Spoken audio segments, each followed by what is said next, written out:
Assalamualaikum warahmatullahi wabarakatuh. Pada kesempatan kali ini, saya ingin menceritakan kisah pesugihan yang dialami oleh seseorang. Kisah pesugihan ini dilakukan di sebuah tempat, yaitu Gunung Kemukus, di mana syarat yang harus dilakukan adalah melakukan hubungan badan 7 kali dalam semalam. Bagaimanakah kisah lengkapnya?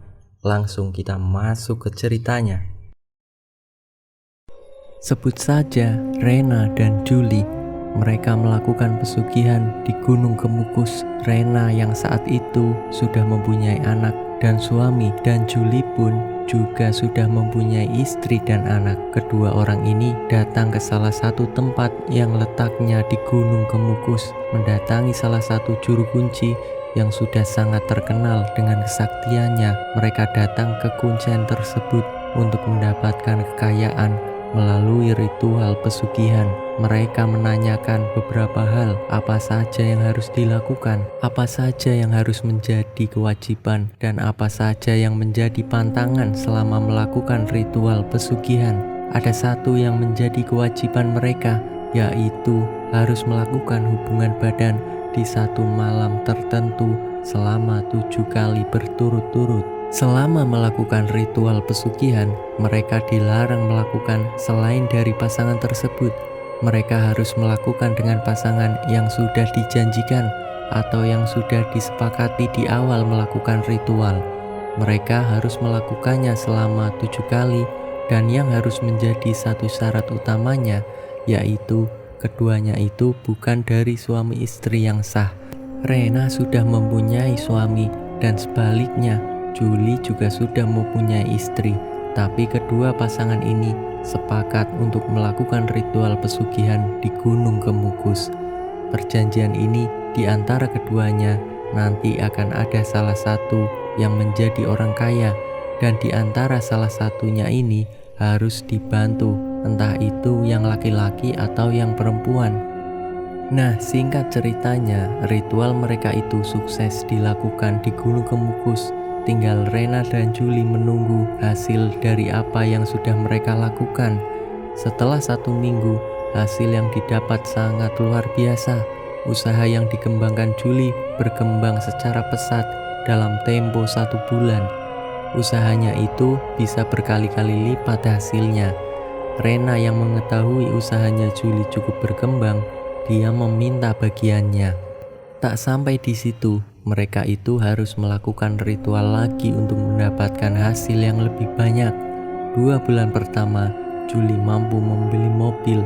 Usaha-usaha yang dilakukan oleh Julie seperti tidak ada kendala, semuanya lancar. Sampai Julie ini mempunyai beberapa cabang usaha yang membuat penghasilan itu berkali-kali lipat. Rena yang mengetahui kalau di bulan kedua Julie sudah mempunyai mobil, tapi jauh berbeda dari apa yang dimiliki oleh Rena. Rena hanya memiliki mobil dengan harga yang murah. Suaminya Rena dan anaknya yang mengetahui kalau Julie sudah sangat sukses akibat ritual pesugihan di Gunung Kemukus dan tidak menerima lebih dari Julie, suaminya Rena menyuruh untuk dirinya lebih sering melakukan ritual itu agar kekayaannya semakin banyak. Setelah 3 bulan lamanya, Rena dan Julie melakukan ritual itu untuk ketiga kalinya, berhubungan dengan yang bukan muhrimnya untuk mendapatkan kekayaan. Setelah ritual itu selesai, Rena yang mendapat sebagian dari hasil ritual itu diserahkan ke suami dan anaknya, dan uang itu digunakan untuk merenovasi rumah. Namun uang itu tak cukup bagi anak dan suaminya. Mereka meminta lebih kepada Rena. "Bu, ritual lagi sana, biar kita cepat kaya," ujar anaknya Rena yang disetujui oleh suaminya. "Nah iya bener tuh, sana kamu sama Julie lakukan ritual lagi di Gunung Kemukus." Rena yang mendengar tutur dari keduanya hanya bisa menghela nafas dalam-dalam. Anak dan suami tidak ada bedanya. Setiap hari hanya bisa menyuruh Rena yang sebagai istri dan ibu dari anaknya untuk berhubungan badan dengan suami orang demi mendapatkan kekayaan. Ketika di bulan keempat, saat Julie datang menemui Rena, Julie yang bertemu dengan anak dan juga suaminya. Ketika itu, suaminya Rena kekeh agar Rena tetap ikut dengan Julie untuk melakukan ritual pesugihan yang keempat kalinya. Namun, Rena menolak ajakan itu. "Saya nggak mau lagi melakukan ritual itu." "Sana Bu, kamu ikut dengan Pak Julie. Lakukan ritual seperti biasanya." "Ibu sudah nggak mau Pak." "Ayolah Bu, ini demi keluarga kita." Anaknya Rena menambahi. Julie yang menyaksikan itu hanya bisa diam karena tak mau ikut campur dengan urusan keluarga mereka. Suaminya Rena yang keras kepala dengan gila harta, anaknya juga hanya bisa meminta uang tanpa mau usaha. "Saya ini suami kamu, turuti apa kata-kata saya. Sana kamu lakukan ritual itu. Ikutlah dengan Julie agar kita bisa kaya raya." Rena yang mendengar tutur dari suaminya hanya bisa diam. Suami yang keras kepala, semua perkataannya harus dituruti. Rena yang selalu dipaksa sama suami dan anaknya agar melakukan ritual pesugihan itu. Rena hanya pasrah, diseret oleh suaminya sendiri untuk segera ikut Julie ke Gunung Kemukus. Setelah menempuh perjalanan yang hampir 5 jam, akhirnya mereka sampai dan langsung menuju ke sebuah tempat yang sudah disediakan oleh juru kuncinya. Di sebuah tempat mereka melakukan hubungan badan. Kekayaan yang didapat Julie semakin banyak dan Rena pun mendapatkan sebagian harta itu. Namun yang mempergunakan uang itu adalah anak dan suaminya. Uang itu digunakan untuk foya-foya tanpa memikirkan kebutuhan keluarga. Rena yang setiap harinya juga bekerja sebagai buruh di pasar tak membuat anak dan suaminya iba. Ada satu waktu di mana Rena ini melarikan diri dengan tujuan agar dia tidak melakukan ritual pesugihan lagi. Sejujurnya, Rena sendiri sama sekali tidak mau melakukan itu. Dia tahu dampak apa yang nantinya akan diterima di dunia maupun di akhirat nanti. Setiap keadaan yang selalu mendesak, keluarganya yang gila harta membuat Rena sangat terbebani. Setiap Julie mengajak ke Gunung Kemukus, Rena selalu menolaknya dengan alasan dia ingin berhenti dan bertobat. Tanpa disadari, perkataan itu didengar oleh suaminya. "Hei, maksudmu itu apa? Sok-sokan mau berhenti, mau bertobat. Emang kamu sudah kaya? Hidup kita ini miskin, Bu. Sana kamu lakukan ritual lagi." "Enggak Pak, Ibu sudah capek. Ibu mau berhenti dan bertobat." "Kamu boleh berhenti asal kamu sudah mendapatkan uang sebanyak mungkin," kata suami Rena. Rena yang mendengar perkataan suaminya hanya bisa menangis. Suami yang tega menyuruh istrinya melakukan hubungan badan demi ritual pesugihan. Julie yang menghampiri Rena untuk sekian kalinya. Rena yang ingin perkataan suaminya, dia membuat kesepakatan dengan Julie. "Saya akan turuti kemauanmu asal kamu beri aku uang 500 juta. Gimana? Setuju?" "Oke, kalau itu maumu, saya setuju. Dan sekarang juga kita harus lakukan ritual. Ayo kita segera berangkat." Keduanya berangkat menuju ke Gunung Kemukus. Setelah ritual itu selesai, 1 minggu setelahnya, anaknya Julie yang masih berusia 10 tahun mengalami gangguan jiwa. Entah karena sebab apa, perilakunya yang setiap hari semakin aneh. Bahkan barang-barang yang ada di sekitarnya dengan mudah dihancurkan.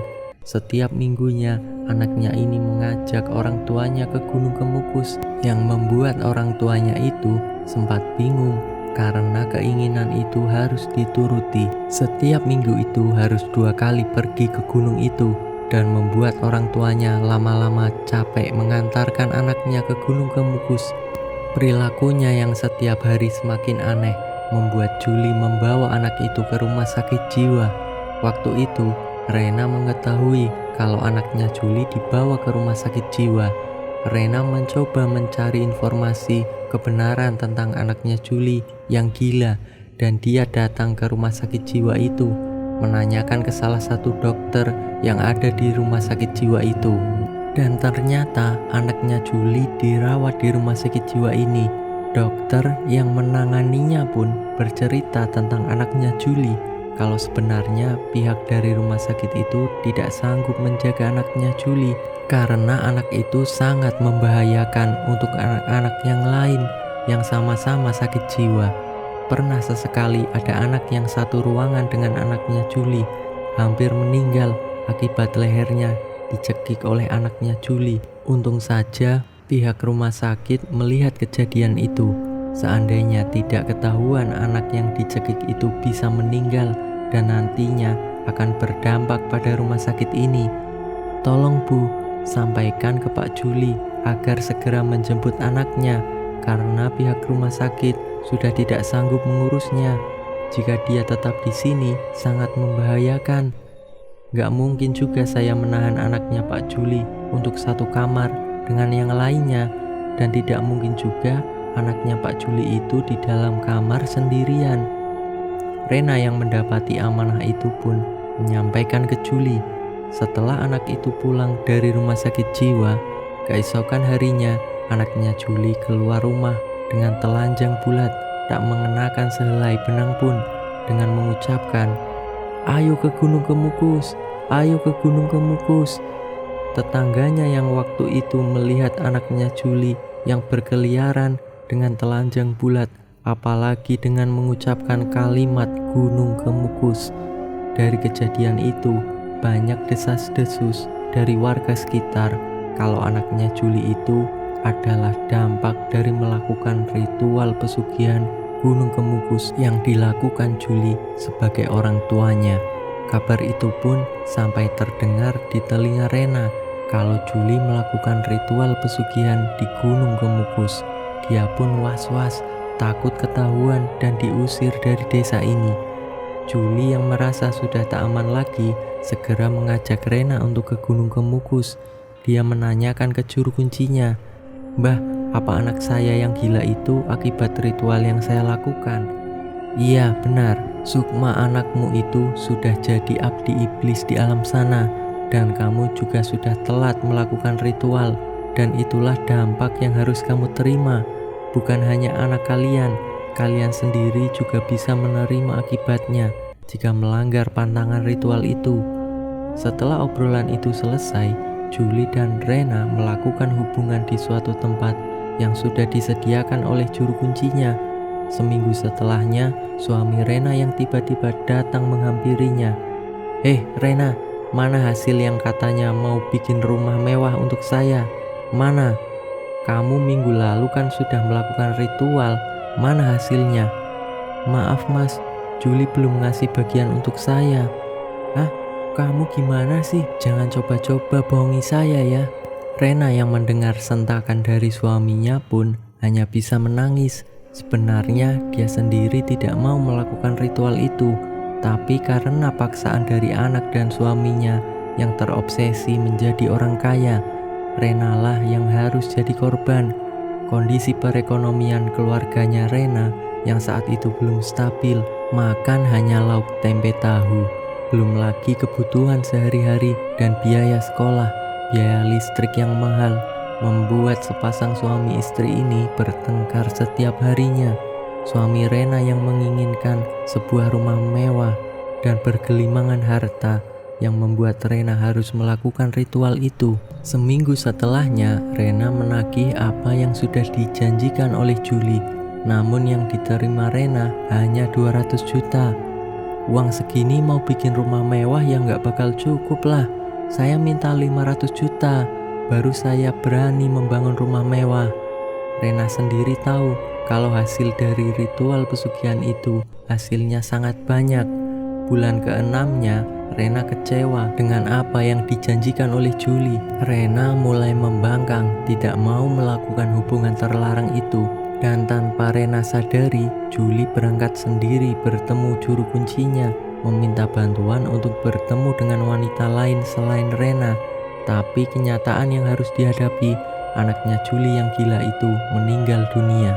Ketika ritual yang seharusnya dilakukan dengan Rena, Julie melanggar itu dan berimbas kepada anaknya dan usaha yang dilakukan Julie mulai terasa jatuh bangun. Satu persatu asetnya mulai turun.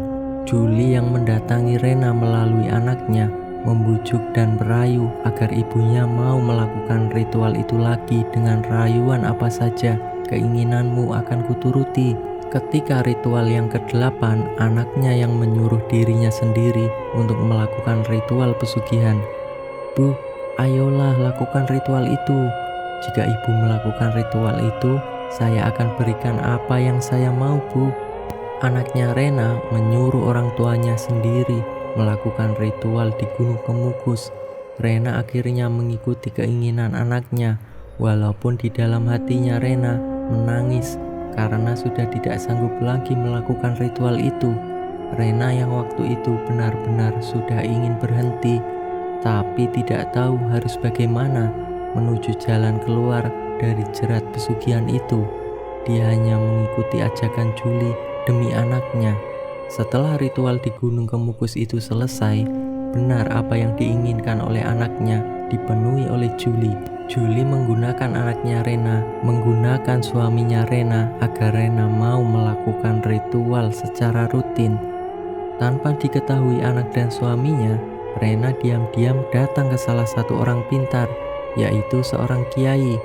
Ia meminta bantuan agar dirinya bisa lepas dari jerat pesugihan Gunung Kemukus. Ia mengakui apa yang dilakukannya selama ini. Tolong bimbing saya, Pak Kiai. Tolong bimbing saya. Saya sudah menyekutukan Sang Pencipta, Allah Subhanahu wa Ta'ala. Tolong saya, Pak Kiai. Saya akan bantu kamu, asal kamu tidak melakukan hal itu lagi, dan jangan sedikit pun berpikir tentang menyekutukan Allah. Iya, Pak Kiai. Mulai dari itu, Rena diajari mengaji, diajari sholat, dan melakukan puasa sunnah tanpa sepengetahuan anak dan suaminya. Namun, Julie mengetahui Rena yang ternyata sudah tobat. Julie mengajak Rena untuk kembali melakukan ritual. Enggak, saya tidak mau. Pokoknya saya tidak mau. Saya rela semua hartaku habis, tapi aku tak mau melakukan ritual itu. Julie yang mendapatkan penolakan tersebut memperalat suami dan anaknya, karena waktu itu Rena sudah benar-benar tidak mau melakukan ritual sampai suami dan anaknya melakukan kekerasan terhadap Rena. Tubuhnya Rena dipecut berkali-kali karena tidak mau mengikuti keinginan anak dan suaminya. Hanya karena harta duniawi yang membuat mereka itu tertutup hatinya, buta matanya kalau yang disiksa itu adalah istrinya, ibu kandungnya. Rena yang saat itu teriak-teriak meminta tolong ke warga sekitar dan meminta untuk diantar ke rumahnya Pak Kiai. Pak Kiai, saya minta tolong, izinkan saya menginap di sini. Saya sudah tidak sanggup lagi menahan siksa dari anak dan suami saya. Astagfirullah, kamu kenapa? Saya dipaksa harus melakukan ritual oleh anak dan suami saya, dan saya menolak. Alhasil seperti ini, saya dihajar habis-habisan oleh anak dan suami saya, Pak. Izinkan saya menginap di malam ini saja, Pak. Sedangkan Julie seharusnya melakukan ritual, namun karena Rena ditolong oleh warga, ritual itu gagal dilakukan. Ternyata di balik gagalnya ritual yang dilakukan Julie dengan Rena, itu berdampak pada apa yang dimiliki oleh Julie. Usahanya mulai berantakan. Setelah beberapa bulan, ritual itu tidak dilakukan karena Rena tidak diketahui oleh anak dan suaminya, karena tetangga dan Pak Kiai menyembunyikan keberadaan Rena. Rena yang sudah tobat menyembunyikan diri dari kesesatan orang-orang yang ingin mengajak ke lembah setan. Sampai 3 bulan berturut-turut Rena tidak ketemu. Semua usaha yang dimiliki oleh Julie itu sampai habis. Keluarganya pun berantakan. Begitu juga sebaliknya, apa yang dimiliki oleh anaknya Rena dan juga suaminya semuanya habis. Sampai tega-teganya anaknya Rena dan suaminya meninggalkan Rena tanpa mencari keberadaan Rena. Setelah kegagalan ritual yang dilakukan oleh Julie tidak berhubungan lagi dengan mereka. Julie yang tidak bisa melanjutkan ritual, dampaknya begitu luar biasa. Sementara kondisinya Julie dan keluarganya sungguh mengenaskan. Mereka harus hidup dengan belas kasih dari orang-orang sekitar. Usaha yang dilakukan oleh Julie semuanya ditolak, tidak ada yang menerima karena ritual pesugihan Gunung Kemukus yang dilakukan Julie sudah diketahui oleh warga sekitar. Setiap harinya, keluarga Julie harus menerima caci maki dari tetangga-tetangganya. Itulah dampak pelaku pesugihan. Rena mendengar apa yang diceritakan dari orang-orang sekitar yang sering menjenguk di tempat Pak Kiai. Sementara Pak Kiai dengan para santrinya dengan sabar membimbing Rena. Rena juga di pesantren menjadi seorang juru masak, menjadi seorang koki di pesantren tersebut. Sampai Rena ini menjadi orang yang solehah, berbakti untuk agama, untuk pesantren. Harta yang pernah dimilikinya itu hilang begitu saja, karena bagi Rena yang penting dia bisa selamat di dunia dan di akhirat. Akhir dari kisah Rena ini semoga menjadi wawasan, menjadi pedoman, menjadikan pengetahuan untuk kita bahwasanya di setiap ritual pesugihan akan berdampak buruk bagi pelakunya. Akhir kata, wassalamualaikum warahmatullahi wabarakatuh.